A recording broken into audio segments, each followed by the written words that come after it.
Hello students. So while performing any experiment, जब भी हम कोई एक्सपेरिमेंट परफॉर्म करते हैं तो पॉसिबिलिटी है कि वहाँ पे अलग अलग तरह के एरर्स हो सकते हैं। तो मैंने यहाँ पे जो भी एरर्स हो सकते हैं उसको मैंने क्लासीफाई किया है इस तरह से तीन पार्ट में। पहला है सिस्टमेटिक एरर्स, ठीक है।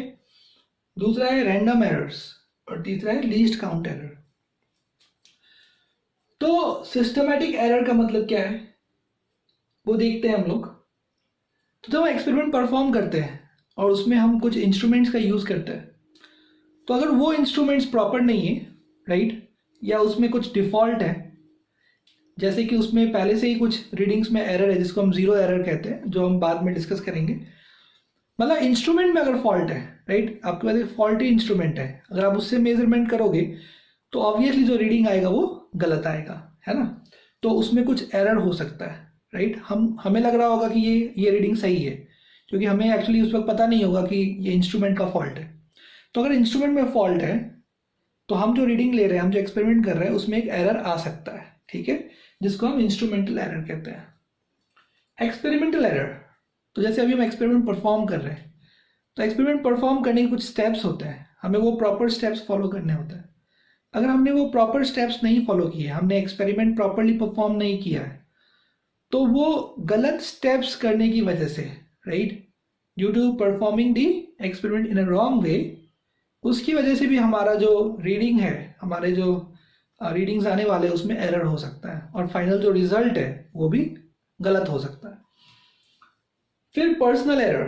पर्सनल एरर्स मतलब जैसे कुछ लोग आप देखते होंगे लैब में, आपके स्कूल में आपने देखा होगा, वो लोग इतना सीरियसली एक्सपेरिमेंट नहीं कर रहे होते हैं, right, they are not so serious about the experiment, ऐसे हंसी मजाक में कर रहे होते हैं। तो वैसे ही जब रीडिंग लेते हैं तो रीडिंग लेते वक्त वो लोग ऐसे, यहाँ रीडिंग लेना है तो आपका सिर ऐसा होना चाहिए सामने, right, head should be like this straight, तो वो लोग ऐसे लेते हैं रीडिंग।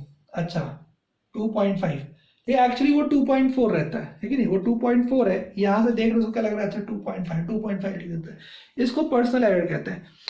तो ये जो मैंने आपको बताया अभी, इसको हम लोग बोलते हैं पैरेलैक्स एरर, राइट। तो देखना ऐसा था, उसको एकदम स्ट्रेट ऐसे देखना था, है ना, सीरियसली उसको रीडिंग पता करना है कि ये 2.4 है, लेकिन वो देख रहा है ऐसे ऐसे टेढ़ा हो गया और देख रहा है अच्छा 2.5 है। तो ये जो 2.5 वो उसने रीडिंग लिखा है, ये गलत रीडिंग है, इसको हम लोग पैरेलैक्स एरर कहते हैं। तो ऐसे अलग अलग एरर्स हो सकते हैं पर्सनल एरर में भी, राइट। पर्सनल एरर ये भी हो सकता है कि वो 2.4 देखा और उसने लिख दिया 2.6, है कि नहीं, गलती। इसके बाद आते हैं हम लोग रैंडम एरर्स पे। रैंडम एरर्स जो है ये मतलब ऐसा है कि जो हम एग्जैक्टली बता नहीं सकते। जैसे कभी कभी एक्सपेरिमेंट जो लैब में हो रहा है, मानो वो हो रहा है 20 डिग्री सेल्सियस पे, अब सुबह का टाइम था, वही एक्सपेरिमेंट आप दिन में कर रहे हो, दिन में वही टेम्परेचर हो गया है 53 डिग्री सेल्सियस। तो ये जो टेम्परेचर चेंज हुआ है इसकी वजह से भी जो रीडिंग आने वाला है वो चेंज हो सकता है, अगर आपका एक्सपेरिमेंट टेम्परेचर पर डिपेंडेंट हो तो। ऐसे बहुत सारे फैक्टर्स होते हैं, अननोन फैक्टर्स होते हैं जो रैंडमली चेंज हो रहे होते हैं, जिन पे हमारा कोई कंट्रोल नहीं होता है। तो इनकी वजह से जो एरर्स होता है इसको हम लोग कहते हैं रैंडम एरर्स, ठीक है। फिर ये least count error. Least count मैंने आपको समझाया था लास्ट वीडियो में कि कोई भी जो इंस्ट्रूमेंट होता है, कोई भी जो मेजरिंग इंस्ट्रूमेंट होता है, उसका अपना एक लीस्ट काउंट होता है। जैसे कि एग्जाम्पल दिया था मैंने आपको एक स्केल का, तो हम जो नॉर्मल स्केल यूज करते हैं उसका लीस्ट काउंट होता है 1 मिलीमीटर, ठीक है। तो इसका मतलब ये है कि वो 1 मिलीमीटर, वो मैक्सिमम जो एरर दिखा सकता है या कर सकता है वो इंस्ट्रूमेंट, वो है 1 मिलीमीटर का, राइट। तो वो आपको एक्सप्लेन किया था, जैसे कि ये मेजरमेंट ले रहे हैं और ये आ गया है 5.6, ये अगला है 5.7, ठीक है, और जो लेंथ है वो इसके बीच में लाई कर रहा है, राइट। तो ये 5.6 सेंटीमीटर, 5.7 सेंटीमीटर, तो हम एग्जैक्टली नहीं कह सकते ये 5.6 है 5.7 है, राइट। तो यहाँ मैक्सिमम एरर कितना हो सकता है, ऐसा हो सकता है कि वो 5.6 हो और लिखने वाला लिख दे 5.7 ज़्यादा से ज़्यादा, या कम लिखेगा तो 5.5। तो मैक्सिमम एरर कितना हो सकता है, लीस्ट काउंट एरर। तो लीस्ट काउंट एरर जो है, जैसे इस केस में लीस्ट काउंट एरर जो है वो 1 mm या 1 mm हो सकता है, या मैक्सिमम 1 mm या उससे कम हो सकता है। तो लीस्ट काउंट एरर तो हर एक्सपेरिमेंट में रहेगा ही रहेगा, क्योंकि कोई भी इंस्ट्रूमेंट जो है वो उसका लीस्ट काउंट अगर माने 0.01 है तो वो कम एरर दिखाएगा, 0.001 है, और एक्यूरेट हो गया रीडिंग और कम एरर दिखाएगा, 0.0001 हो गया, ठीक है, तो वो और अच्छा रीडिंग दिखाएगा, लेकिन वो कभी भी परफेक्ट रीडिंग नहीं देगा, राइट। तो हमेशा वो लीस्ट काउंट का एरर रहेगा। तो ये सारे एरर्स रहेंगे। तो हमें क्या करना है, हमें इन एरर्स को मिनिमाइज करने का तरीका ढूंढना है, ठीक है। तो एक तरीका तो ये है कि हम जो इंस्ट्रूमेंट यूज कर रहे हैं उसका लीस्ट काउंट बहुत छोटा हो, जितना एक्यूरेट हो सके, जितना छोटा से छोटा लीस्ट काउंट हम लोग लीस्ट काउंट वाला इंस्ट्रूमेंट यूज करेंगे, उतना अच्छा और उतना परफेक्ट रीडिंग आने वाला है, ठीक है। तो यहाँ पे क्या लिखा है कि every measurement is approximate due to errors in measurement. हम कोई भी मेजरमेंट लेते हैं वो परफेक्ट मेजरमेंट नहीं होता है, it is an approximate measurement. क्यों? Due to the errors in measurement, क्योंकि जब भी हम मेजरमेंट करते हैं उसमें ऐसे अलग अलग तरह के एरर्स हो जाते हैं। तो ये एरर्स हो जाते हैं, इसका मतलब ये है कि हम जो मेजरमेंट ले रहे हैं वो मेजरमेंट परफेक्ट नहीं है, ठीक है। तो there will be some error, मतलब कुछ ना कुछ एरर होना है। तो जो भी हमारा मेजरमेंट है वो अप्रोक्सीमेट है, ठीक है, लेकिन उसी अप्रोक्सीमेशन को हमें और अच्छा बनाना है, बेटर एंड बेटर, और उसको we want to bring it very close to the true value. जो भी वहां पे उस मेजरमेंट का एक ट्रू वैल्यू होना चाहिए उसके हम बहुत करीब उसको लाने की कोशिश करेंगे। तो उसके लिए हम क्या कर सकते हैं, उसके लिए हम लोग ये कर सकते हैं कि repeat the observation several times. ये आपने किया भी होगा 9th-10th स्टैंडर्ड में, कि कोई भी एक्सपेरिमेंट हम लोग करते हैं तो उस एक्सपेरिमेंट को हम लोग बार बार रिपीट करते हैं।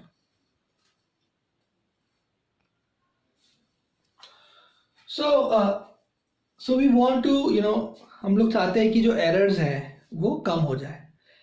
तो उसके लिए हम क्या कर सकते हैं, we can take several observations. हम लोग बहुत सारे ऑब्जर्वेशन लेंगे। जैसे कोई भी एक्सपेरिमेंट हम लोग कर रहे हैं, जैसे मान लीजिए कि हम लोग सिंपल पेंडुलम का हम टाइम पीरियड फाइंड करना चाहते हैं, राइट। तो हमने एक क्लॉक लिया है, एक सिंपल पेंडुलम लिया है, और हम उसको रिलीज कर देते हैं। तो जैसे मानो कि उसके 20 ऑसिलेशंस हो गए, 20 ऑसिलेशन को कितना टाइम लगा, राइट।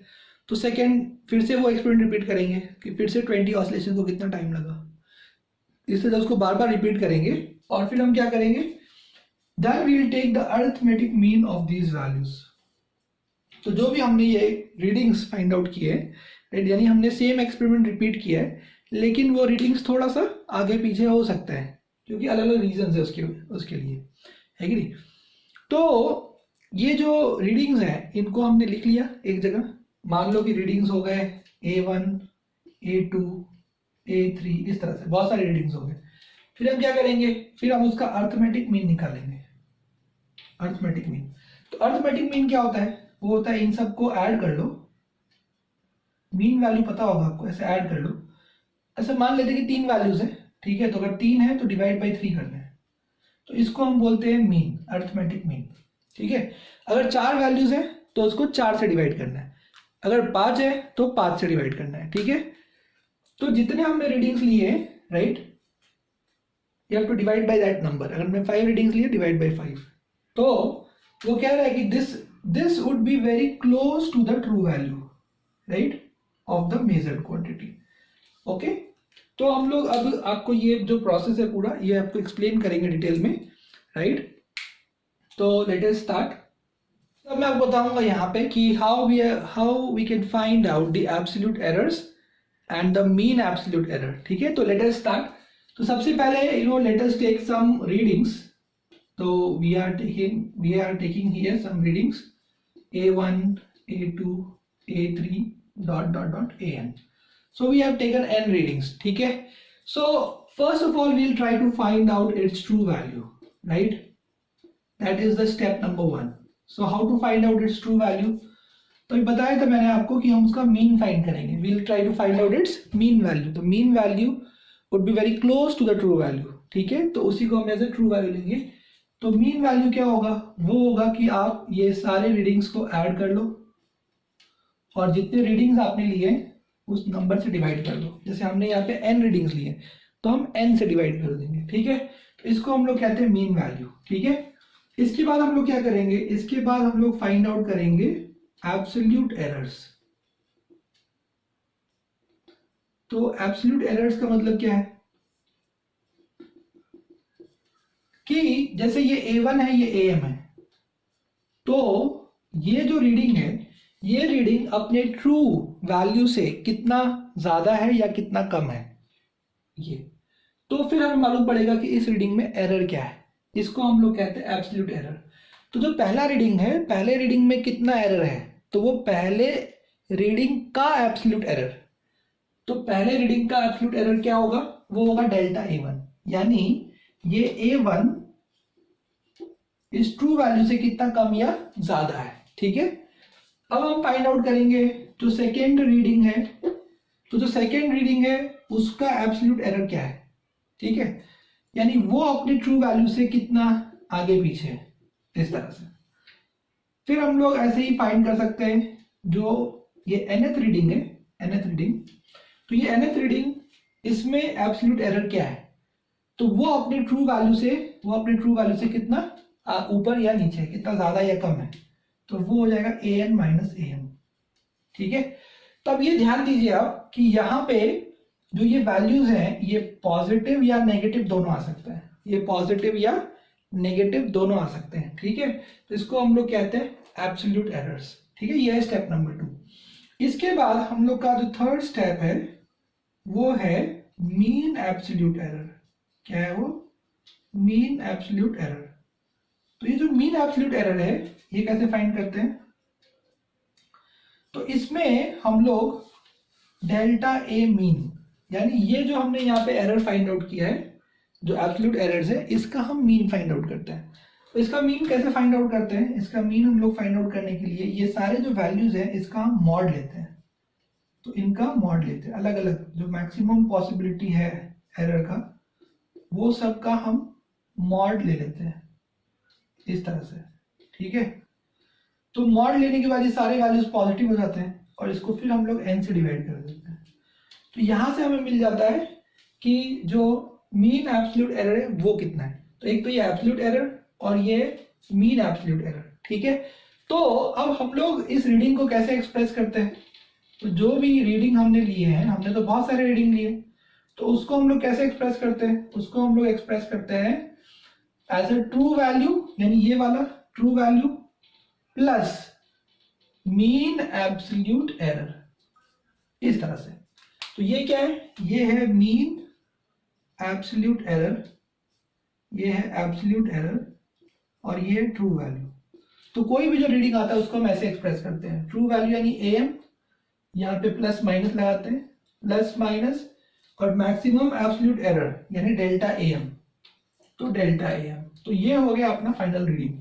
ठीक है, एक बार ध्यान से देखिए क्या क्या स्टेप्स हैं। सबसे पहले तो आपने एक्सपेरिमेंट किया, आपने बहुत सारे रीडिंग्स ले लिए, आपने 5 बार किया तो 5 रीडिंग हो गए, आपने 10 बार एक्सपेरिमेंट किया तब 10 रीडिंग्स आ गए। ठीक है, इस तरह से हमने रीडिंग्स इकट्ठा कर लिए। अब हम लोग सबसे पहले क्या करने वाले हैं, हम लोग सबसे पहले फाइंड करने वाले ट्रू वैल्यू। ट्रू वैल्यू मतलब एक्चुअली हम ट्रू वैल्यू एग्जैक्टली नहीं फाइंड कर सकते, लेकिन we are trying to find out the best possible value, कि ये इतने सारे रीडिंग्स में सबसे बेस्ट वैल्यू क्या है जो कि उस ट्रू वैल्यू के आसपास हो सकता है। तो वो करने के लिए जो मैथमेटिकल तरीका है हमारे पास वो है कि हम उसका मीन फाइंड कर ले। तो मीन कैसे फाइंड करते हैं, जैसे यहाँ पे हमने n रीडिंग्स लिया तो हमने ये सबको ऐड करके n से डिवाइड कर दिया, यानी इसका हमने मीन मतलब एवरेज फाइंड कर लिया। फिर एब्सोल्यूट एरर, अभी एब्सोल्यूट एरर मतलब ये जो एक एक इंडिविजुअल रीडिंग्स हैं। ठीक है, तो ये इंडिविजुअल रीडिंग्स इस ट्रू वैल्यू से कितना ज्यादा है या कितना कम है, उसको हम कहते हैं एब्सोल्यूट एरर। यानी एक एक इंडिविजुअल रीडिंग में क्या एरर है, एक एक इंडिविजुअल रीडिंग में जो एरर है उसको हम लोग कहते हैं एब्सोल्यूट एरर। ठीक है, तो जो पहला ये A1 है, A1 में जो एरर है यानी वो क्या होगा कि A1 इस ट्रू वैल्यू से कितना दूर है, तो A1 माइनस AM। इसमें कितना एरर है, A2 माइनस AM। इसमें कितना एरर है, A3, ऐसे चलता जाएगा। तो ये हमने सबके एब्सोल्यूट एरर्स फाइंड कर लिए। ठीक है, अब ये एब्सोल्यूट एरर का भी हमें बेस्ट वैल्यू फाइंड करना है कि एब्सोल्यूट एरर में भी बेस्ट वैल्यू क्या है। तो एब्सोल्यूट एरर का बेस्ट वैल्यू जब हमें फाइंड करना है तो हम क्या करते हैं, हम सबका मॉड लेते हैं। मॉड क्यों लेते हैं, अगर हम मॉड नहीं लेंगे तो इसमें से कुछ प्लस है और कुछ माइनस है, तो वो प्लस और माइनस वाले आपस में ऐड सब्ट्रैक्ट हो जाएंगे और ये टर्म 0 आ जाएगा। ठीक है, तो हमें पता है कि ये टर्म 0 नहीं आना है, राइट। तो इसलिए हम क्या करते हैं, हम सबका मॉड लेते हैं और हम देखते हैं कि वो एरर मैक्सिमम कितना ऊपर जा सकता है या वो एरर कितना मैक्सिमम नीचे जा सकता है, कितना प्लस माइनस हो सकता है। इसलिए हम सबका मॉड ले लेते हैं, ठीक है, सबका मॉड लेके n से डिवाइड कर दिया, क्योंकि ये भी n टर्म्स है। तो हमें ये मालूम पड़ गया कि एब्सोल्यूट एरर जो है उसका ट्रू वैल्यू क्या हो सकता है। उसका ट्रू वैल्यू मिल गया हमें डेल्टा am। तो ये अब रीडिंग क्या होगा, तो बेस्ट रीडिंग क्या हो सकता है, बेस्ट रीडिंग हो सकता है कि जो भी ट्रू वैल्यू है, यानी ये वाला वैल्यू मीन वैल्यू, राइट, ये इन सब का बेस्ट वैल्यू, और जो भी एरर हो सकता है, राइट, एरर, इस रीडिंग में जो एरर हो सकता है उस रीडिंग का बेस्ट वैल्यू ये है। तो इस तरह से हम रीडिंग को एक्सप्रेस करते हैं, ठीक है। अब देखो यहाँ पे ये आ गया फाइनल रीडिंग, राइट। तो इसका मतलब क्या है कि कोई भी जो रीडिंग होगा, राइट, वो am माइनस डेल्टा am और am प्लस डेल्टा am के बीच में लाई कर सकता है। हम कोई भी अब रीडिंग लेंगे, हम जब एक्सपेरिमेंट बार बार करेंगे तो हमें कोई भी जो नया रीडिंग मिलेगा, ये जो रीडिंग मिलेगा, ये रीडिंग हमें am माइनस डेल्टा am, यानी ये मिनिमम यहां तक और maximum am plus delta am, इसके बीच में ही हमें ये रीडिंग मिलेगा, ठीक है। अच्छा, यहाँ पे एक और चीज है जिसको हम लोग डिस्कस कर लेंगे, इसको हम लोग कहते हैं कि रिलेटिव एरर, या इसका एक और नाम है फ्रैक्शनल एरर। तो ये रिलेटिव एरर और फ्रैक्शनल एरर ये क्या होता है। तो रिलेटिव एरर होता है कि इसमें से जो ये हमने फाइंड आउट किया है, राइट, ये am और डेल्टा am, तो ये डेल्टा am यानी जो मीन एब्सोल्यूट एरर है डिवाइडेड बाय मीन वैल्यू, इसको हम लोग कहते हैं फ्रैक्शनल एरर या रिलेटिव एरर। मतलब ये मैक्सिमम पॉसिबल एरर है, यानी मीन एब्सोल्यूट एरर यहां हमने निकाल लिया, मीन एब्सोल्यूट एरर जो एरर हो सकता है अपॉन जो उस रीडिंग का एक वैल्यू है। जैसे मानिए आपके पास अभी जैसे 100 रुपए, अब 100 रुपए में अगर 2 रुपए का एरर हो सकता है, तो एरर यानी 2 रुपया, 2 रुपीज, और उसका जो वैल्यू है ट्रू वैल्यू वो 100, यानी जो रिलेटिव एरर होगा वो हो जाएगा 2/100, ठीक है, 2/100, यानी 100 रुपए में 2 रुपए का गोलमाल हो सकता है। तो वैसे यहाँ पे इस रीडिंग में कितना गोलमाल हो सकता है, तो इस रीडिंग में मीन एब्सोल्यूट एरर बाय ये मीन वैल्यू, राइट। बेसिकली हम ये कह सकते हैं कि गोलमाल बाय टोटल माल, ऐसा। तो जब ये रीडिंग ले रहे हैं तो इसमें गोलमाल कितना हो सकता है, गोलमाल हो सकता है डेल्टा am, जिसको हम लोग कहते हैं मीन एब्सोल्यूट एरर, और टोटल माल यानी एक्चुअल रीडिंग, एक्चुअल वैल्यू क्या है, वो है am। तो बेसिकली रिलेटिव एरर या फ्रैक्शनल एरर क्या होता है, वो होता है Golmaal by total mall. I think ये इजी रहेगा आपको समझने के लिए, राइट। तो ये है, तो गोलमाल क्या है, डेल्टा am, ये रहा, यानी मीन एब्सोल्यूट एरर यानी गोलमाल, और मीन वैल्यू मतलब इसका ट्रू वैल्यू यानी एक्चुअल यानी टोटल माल, राइट। ऐसे आप उसको समझ सकते हैं। और एक है अपने पास जिसको हम लोग कहते हैं परसेंटेज एरर। तो जब भी हम कोई मेजरमेंट ले रहे हैं तो उस मेजरमेंट में परसेंटेज एरर कितना होता है, तो परसेंटेज एरर जो होता है वो होता है ये रिलेटिव एरर इंटू 100। जो भी यहाँ पे हमने एरर फाइंड किया रिलेटिव एरर, उसको बस 100 से मल्टीप्लाई कर दिया तो ये एरर परसेंटेज में कन्वर्ट हो जाता है, जिसको हम लोग कहते हैं परसेंट एरर, ठीक है, या परसेंटेज एरर। तो ये हो गया डेल्टा am बाई am यानी रिलेटिव एरर, सिर्फ इसको 100 से मल्टीप्लाई करना है, तो फिर ये क्या हो जाता है, तो फिर ये हो जाता है परसेंटेज एरर। ऑलराइट, तो हम लोग इस पे क्वेश्चंस लेने वाले हैं, ठीक है। आई होप आप लोग को समझ में आया होगा, नहीं तो इस वीडियो को वापस देखिए एक बार 2 बार, राइट, और हम इस पे लेंगे एग्जाम्पल्स, तो आपको और क्लियर हो जाएगा। Let's take an example here. So repeated observations in an experiment gave the following readings. So some experiment has been performed, यहाँ पे एक एक्सपेरिमेंट किया गया है और ये रीडिंग्स, तो यहाँ 1 2 3 4 5 6 7 8 8 रीडिंग्स हैज बीन टेकन, ठीक है। In that experiment we have to find the mean value, absolute error, relative error and percentage error. So let us start. So step number one is to find out the mean value. So how to find the mean value? So mean value can be found by finding the average, of all these 8 readings, right? So we have 8 readings, so a1 plus a2 plus up till a8 divide by 8, right? So if we add all these numbers, right, if you add all these numbers 1.29 plus 1.33 and so on, if you all add all these readings, and divide it by 8, we are going to get 1.3275. So I'll just write it down here, 1.3275 something. So what we have to do is, because we have 3 significant figures in each reading, so we'll have to round off this up to 3 digits. Okay, 3 significant figures. That means we'll have to drop this part. Okay, now since the digit to be dropped, this digit को हमें drop करना है, that digit is greater than 5, so the preceding digit will be increased by 1, so it will become 1.33. So our first step is complete. We have got AM, right? So what we will do is, we will write it down here, right? I hope you have noted the question down. We have noted down the question. So this is AM. AM we have got 1.33. I think you have understood this step. This is step number 1. Okay. Now we'll have to do the step number 2. Step number 2 is to find the absolute errors. Now how to find the absolute errors? So that we have discussed in the theory. If I want to find the error in the first reading, right? So I'll have to use A1 minus AM, right? So this way I'll have to find out.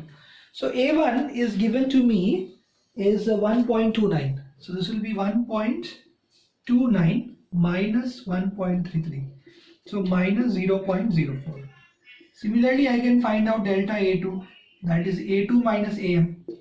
So A2 is how much? A2 is 1.33. So it is 1.33 and AM is also 1.33, right? So this way we can find out all the absolute errors. Okay. The last one will be A8 minus AM. Now what is A8? A8 is 1.33 again. So it's 1.33, right? 1.33. So it is again 1.33 minus 1.33, again 0.00. So we'll find out all these readings, right? That is step number 2. And then we'll come to step number 3. That is the mean of all these values. The mean of all these values. That is called as mean absolute error. That is called as mean absolute error. So for that, we'll have to take mod of all the readings. Delta A1 mod, delta A2 mod, and so on. Delta A8 mod. Divide by again 8. So after doing all these calculations, we are going to get 0.0175. 0.0175. Now again, there is only one significant figure, right? There's only one significant figure in all these numbers, right? So we'll have to round off this also to one significant figure. So for that, we'll have to drop this part, right? So the digit to be dropped is 7 and 7 is greater than 5. So the preceding digit, यानी 7 से जो पहले digit है उसको preceding बोलेंगे, right? Preceding digit has to be increased by 1. तो delta AM कितना हो जाएगा? वो 0.02. तो अभी हम लोगों को AM मिल चुका है और डेल्टा AM मिल चुका है, राइट? आप लोग समझ में आ रहा है? अब हम लोगों को फाइंड करना है फ्रैक्शनल एरर क्या होगा. तो दैट्स वेरी सिंपल. यानी step number 4, fractional error. Fractional error जो है, कल मैंने बताया था आपको, वो होगा गोलमाल बाय टोटल माल. यानी जो भी एरर है डेल्टा AM, जो मैक्सिमम पॉसिबल एरर है, डिवाइडेड बाय जो ट्रू वैल्यू के क्लोज है, यानी मीन वैल्यू जो ट्रू वैल्यू के क्लोज है, यानी AM. ये फॉर्मूला है. तो यहाँ से आप कैलकुलेट कर सकते हैं. ये होगा 0.02 divided by 1.33. 0.02 divided by 1.33. Alright, तो ये हो गया. इसको जब आप कैलकुलेट करोगे, तो ये आएगा 0.015. 0.015. ठीक है, तो 0.015 आ जाएगा ये. इसको भी आप राउंड ऑफ कर सकते हैं, यानी आप 5 को ड्रॉप कर सकते हैं. तो यहाँ पे अपने पास है 5 फॉलोड बाई जीरोस. ठीक है, तो मैं उसको यहाँ लिखता हूँ, तो ये मिटा देता हूँ, राइट. आई होप आप इसको नोट कर लिए होंगे, नहीं किए होंगे तो वीडियो पॉज करिए, नोट कर लीजिए. ठीक है, तो यहाँ पे आप देख रहे हैं कि ये वैल्यू कितना आ गया फ्रैक्शनल एरर. तो जो फ्रैक्शनल एरर आ गया है वो आ चुका है